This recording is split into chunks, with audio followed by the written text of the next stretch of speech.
Speaker महाशया,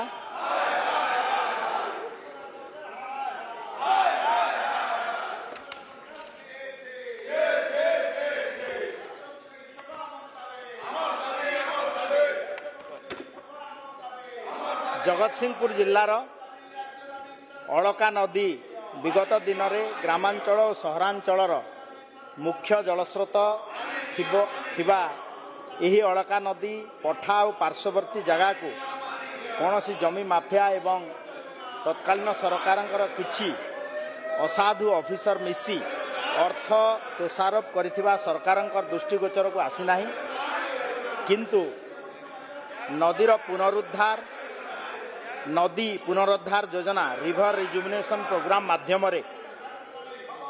यही नदीर पुनरुद्धार करने प्रस्ताव प्रस्तुत करा जाउअछि।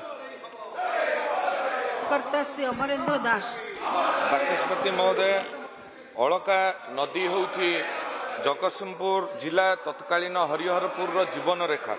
ता उपरे लक्षाधिक लोक आपणकर नौ वाणिज्य ठारू आरंभ करी चाष कार्य ठारू आरंभ करी मत्स्य चाष ठारू आरंभ करी ए सबु उपरे निर्भरशील रुहंती एवं पर जदि आपण देखिबे 1630 मसीह ए अलका नई रे ब्रिटिशर्स माने आसी कॉलोनी उपस्थापन करथिले हरिहरपुर रे एवं 1630 पूर्व आपण जदि जिबे सेठी मोगल माने मध्य उपनिवेश करथिले। ए जगार एते इंपोर्टेंस अछि। ए खाली अलका नई केवल नई वाणिज्य एवं लोकों सहित नुह लोकों भावना सहित जड़ित ये गोटे कल्चरल हेरिटेज कहले अत्युक्ति हम ना, किंतु परवर्ती पर्यायर आज जदि देखिए 1960 मसीह जो अलका नई 100 फुट रु ऊर्ध्व थिला आज ताहा 15 फुट रे आसी पहुंची। अलका नईर पठा अलका नई आउ नाही, जो अलका नई आपणकर बिलिया खाई ठारू बाहरिकी आपणकर हूँ देवी नई काठजोड़ी सिस्टम महानदी सिस्टम रु बाहरिकी बे ऑफ बेंगल में पहुंची 52 किलोमीटर। से 52 किलोमीटर आज 22 किलोमीटर परिणत होती। सबुठारु परितापर विषय जे सेठी माफिया माने जबरदखल करी आउ जमी नाही। जो अलकाश्रम 1922 मसीह जो ओडिशार साबरमती आश्रम अलकाश्रम को बुझाती मु प्रश्न को आसुची आज अलका आश्रम पर जगह नहीं। जबरदखलकारी माने अलका आश्रम को भी हटई देछन, से जगह बिक्री हो जाइछि।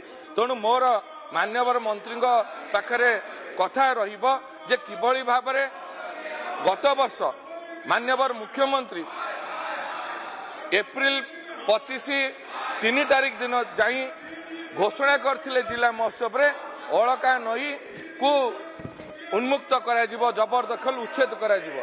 मु मंत्री पाखरे विनम्र प्रार्थना करी ये जगतसिंहपुर बासींगर दीर्घ दिन दाबी एथिपाई PIL फाइल एथिपाई स्वतंत्र संगठन काम करुछि को पूर्ण करिवे, जबरदखलकारी मानकु उच्छेद करिवे। अलका नई जो मुख्य स्रोत अछि आज पानी जीवा पाई ड्रेनेज सिस्टम आउ नाही, तेणु अलका नई पुनरुद्धार पाई मु विनम्र प्रार्थना करी एवं मंत्री महोदय को अनुरोध करी से गोटे कमिटी करंतु एवं पूर्व सरकार 6 कोटी रु 38 कोटी टंका सेठी खर्च होईछि एवं दिबा लोकरे हरिलुट होईछि। तेणु आर मध्य तदंत करा जाऊ, सरकारी अर्थर अपव्यवहार करा जाईछि, एथिपाई मध्य गोटे कमिटी गठन करा जाऊ। मु ए आशा रखिबी मंत्री निकट।